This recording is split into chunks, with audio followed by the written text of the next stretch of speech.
زندگی میں اگر عقل، اخلاق اور حکمت کے خزانے چاہیے تو شیخ سعدی جیسے بزرگوں کی کہانیوں میں جھانک کر دیکھو۔ یہ صرف کہانیاں نہیں ہوتی، یہ زندگی کے آئینے ہوتے ہیں۔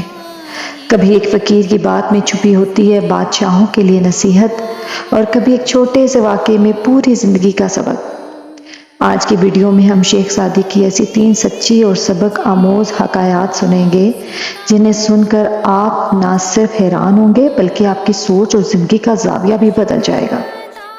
تو یہ ویڈیو کو آخر تک ضرور دیکھیے کیونکہ ہر کہانی آپ کے دل کو جھنجھوڑ کر رکھ دے گی۔ حضرت شیخ سعدی بیان کرتے ہیں کہ ایک نوجوان بے حد حسین و جمیل تھا اور اس کے ساتھ ساتھ وہ نیک اطوار کا بھی مالک تھا۔ وہ نوجوان علم کی دولت سے بھی مالا مال تھا اور جس موضوع پر بھی گفتگو کرتا لوگ اس کی جانب متوجہ ہو جاتے اور نہایت ہی انہماک سے اسے سنتے تھے۔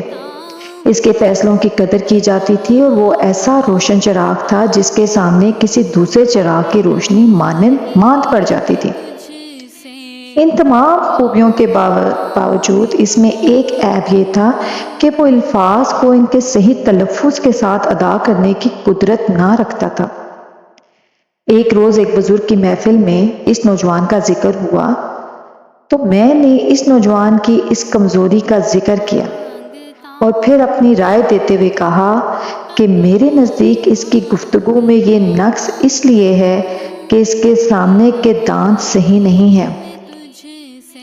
میری بات سننے کے بعد وہ بزرگ ناراض ہوتے ہوئے بولے کہ مجھے حیرانگی ہوتی ہے کہ اتنی خوبیاں دیکھنے کے بعد بھی تم اس نوجوان کے ایک معمولی عیب پر نظر رکھے ہوئے ہو۔ کیا یہ افسوس کا مقام نہیں کہ طاؤس کو دیکھنے والے کی نظر اس کے بدزیب پیروں پر ہی مرکوز ہے؟ بہتر تو یہ ہے کہ انسان ہنر اور خوبیاں دوسروں کی ذات میں تلاش کرے اور عیب اپنی ذات کے دیکھے۔ یاد رکھو کہ دنیا میں اچھائیاں بھی ہیں اور برائیاں بھی، جس طرح گلزار میں پھول بھی ہوتے ہیں اور خار بھی۔ جس کا بھی دل میلا ہوا ہے اسے ہر چیز میلی نظر آتی ہے، جس کا دل روشن ہو اسے ہر چیز روشن نظر آتی ہے۔ اس حکایت سے ہم نے سیکھا ہے کہ بے عیب ذات صرف اللہ کی ہے، بس دوسرے کی ذات میں عیب تلاش کرنے سے بہتر ہے کہ اپنی ذات میں موجود عیبوں پر نظر دوڑائی جائے اور ان کو دور کرنے کی کوشش کی جائے اور دوسروں کے اندر موجود اچھی باتوں کو اپنے اندر پیدا کرنے کی کوشش کی جائے۔ حضرت شیخ سعدی بیان کرتے ہیں کہ ایک مرتبہ میں بلخ سے بامیان کی جانب جا رہا تھا اور راستہ پر خطر تھا۔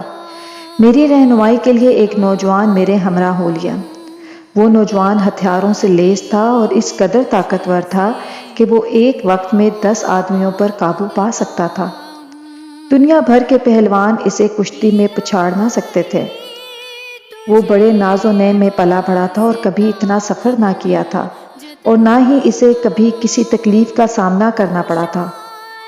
بہادروں کے نکاروں کی آواز اس کے کانوں نے کبھی نہیں سنی تھی اور نہ ہی سواروں کی تلواروں کی چمک اس نے کبھی دیکھی تھی۔ نہ ہی وہ کبھی کسی دشمن کا قیدی بنا تھا اور نہ ہی اس کے چاروں جانب کبھی تیروں کی بارش ہوئی تھی۔ ہم راستے میں آگے پیچھے دوڑے جا رہے تھے۔ میں نے دیکھا کہ راستے میں جو بھی وہ سیدھا دیوار آتی وہ اس کو گرا دیتا اور بڑے سے بڑے درخت کو جڑ سے اکھاڑ پھینکتا تھا۔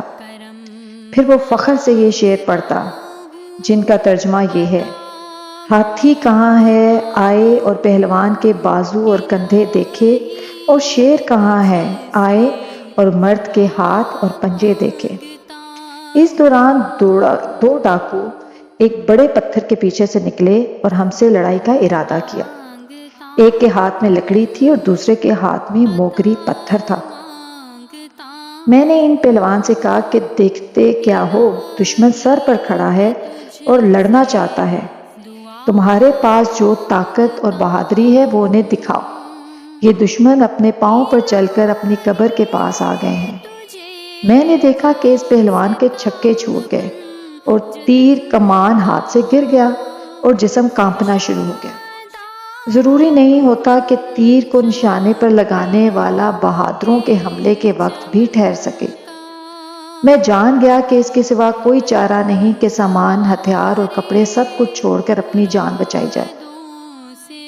کام بڑا ہو تو کسی تجربہ کار کو بھیج دو جو بکھرے ہوئے شیر کو بھی کمند کے حلقے میں پھنسا لے، اور اگر جوان ناسمجھ موٹی گردن اور ہاتھی کی مانند جسامت رکھتا ہو تو دشمن کے سامنے آنے پر اس پر کپ کپی طاری ہو جاتی ہے۔ لڑائی صرف تجربے سے ہی لڑی جا سکتی ہے اور شرعی مسئلے کو صرف عالم دین ہی بیان کر سکتا ہے۔ بس جس کا کام اسی کو ساجے۔ حضرت شیخ سعدی اس حکایت میں بیان کرتے ہیں کہ جس کا کام ہو وہی کرے، اور تجربہ کار کے آگے نا تجربہ کار کی کچھ وقت نہیں ہے۔ بہادری کا تعلق جسامت یا طاقت سے نہیں ہوتا بلکہ عقل مندی سے ہوتا ہے۔ حضرت شیخ سعدی بیان کرتے ہیں کہ وہ دوست سفر کر رہے تھے کہ انہوں نے دیکھا کہ ایک جگہ کچھ لوگوں میں جھگڑا ہو رہا ہے۔ کچھ اپنے مخالفین پر ڈنڈے برسا رہے ہیں اور کچھ پتھر پھینک رہے ہیں، کچھ لوگ گالیاں دے رہے تھے۔ لڑائی کا یہ منظر دیکھ کر ایک دوست نے دوسرے دوست سے کہا کہ ہمیں ان لوگوں کے مابین صلح کروانی چاہیے۔ دوسرے دوست نے کہا کہ یہ لوگ اس وقت غصے میں ہیں، ہماری بات نہیں سنیں گے، لہٰذا ہمیں ان کے معاملے میں مداخلت کرنے کی کوئی ضرورت نہیں۔ دوسرے دوست کی یہ بات دانائی اور معاملہ فہمی پر مبنی تھی، مگر پہلے دوست نے اس بات کو بزدلی خیال کیا اور اپنی بہادری اور دانشمندی کا ثبوت دیتے ہوئے ان جھگڑنے والوں کے درمیان گیا اور انہیں لڑائی سے روکنے کی کوشش کرنے لگا۔ اس پہلے شخص کی کوشش اپنی جگہ، مگر وہ لوگ جو جھگڑا کر رہے تھے وہ اس وقت اپنے ہوش کھو بیٹھے تھے۔ انہوں نے اس کی باتوں کی جانب کچھ توجہ نہ دی اور پھر کچھ دیر بعد وہ مشتعل لوگ اس کو مارنا شروع ہو گئے اور مار مار کر اس کا بھرکس نکال دیا۔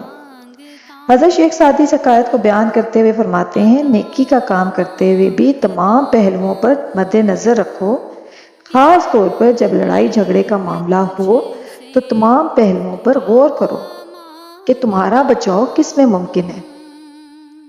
حضرت شیخ سعدی اس حکایت میں بیان کرتے ہیں کہ نیکی کا کام کرنا اور برائی کو جڑ سے اکھاڑنا ہر مسلمان کا اولین فرض ہے، لیکن اس کے لیے ضروری ہے کہ تمام پہلوؤں اور حالات کو مد نظر رکھ کر فیصلہ کیا جائے۔ حالات اگر سازگار ہوں تو کسی کو نصیحت کرنا جائز ہے، اور اگر حالات ناموافق ہوں تو کسی کو نصیحت کرنا وبال بھی بن سکتا ہے۔ ایک آخری کہانی سنتے ہیں۔ حضرت شیخ سعدی بیان کرتے ہیں کہ غریب شخص کے بچے کے دانت نکلنا شروع ہوئے تو وہ پریشان ہو گیا اور سوچنے لگا کہ اب اس کے دانت نکلنا شروع ہو گئے ہیں، کل یہ مجھ سے روٹی مانگے گا، جبکہ اپنا حال تو یہ ہے کہ مشکل سے گزارا ہوتا ہے۔ اس نے بچے کے کھانے پینے کے متعلق سوچنا شروع کیا، مگر اسے کچھ سمجھ نہ آیا۔ اس نے اپنی بیوی سے اس معاملے میں مشورہ کیا تو اس نے نہایت پر اعتماد لہجے میں کہا کہ تم اس کی فکر کیوں کرتے ہو؟ اگر تم اس کے کھانے پینے کے ذمہ دار ہوگے تو تم اسے مار دو گے۔ جس نے اسے دانت عطا کیے ہیں وہ یقیناً اس کے کھانے پینے کا بندوبست بھی کرے گا۔ کیا تم جانتے نہیں کہ جب کوئی شخص غلام خریدتا ہے تو اس کے کھانے پینے کا بھی بندوبست کرتا ہے؟ کیا تم اللہ پر اتنا بھروسہ بھی نہیں رکھتے جتنا کہ ایک غلام کو اپنے آقا پر ہوتا ہے؟ اصل مسئلہ دل کا ہوس سے پاک ہونا ہے، اور جب انسان کے دل کو پاکیزگی حاصل ہوتی ہے تو اس کے نزدیک مٹی اور سونا دونوں برابر ہو جاتے ہیں۔ اگر انسان کے دل کو یہ پاکیزگی حاصل نہ ہو تو اس کا حال افریدون جیسا ہوتا ہے، جو کہ ایک ملک کا بادشاہ ہونے کے باوجود مزید ممالک پر قبضہ کرنے کی آرزو رکھتا ہے۔ حضرت شیخ سعدی اس حکایت میں بیان کرتے ہیں کہ اگر انسان کا دل ہر طرح کی دنیاوی خواہشات سے پاک ہو اور اس کا اللہ پر یقین کامل ہو تو کوئی بھی کام اس کے لیے ناممکن نہیں۔ اللہ تمام کائنات کا خالق اور مالک ہے اور تمام مخلوق کا رزق اس نے اپنے ذمے لے رکھا ہے۔ جب رزق کی ذمہ داری اس کی ہے تو پھر ہم اس پریشانی میں خود کو کیوں مبتلا کیے ہوئے ہیں کہ میں فلاں وقت کیا کھاؤں گا یا میرا بچہ کیا کھائے گا؟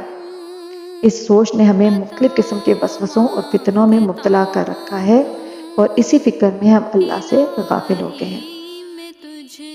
دوستو، اگر آپ کو یہ حکایات پسند آئی ہوں اور آپ نے اس سے کچھ سیکھا ہو تو کمنٹ میں ضرور لکھیے گا کہ آپ کو یہ سب حکایات، یہ کہانیاں پسند آئی ہیں، اور ہمارے چینل وائس آف 380 کو ضرور سبسکرائب کریں تاکہ ہر نئے آنے والی ویڈیو آپ کو وقت پر مل سکے۔ جزاک اللہ. دلوں کے چمن کا یہ دامن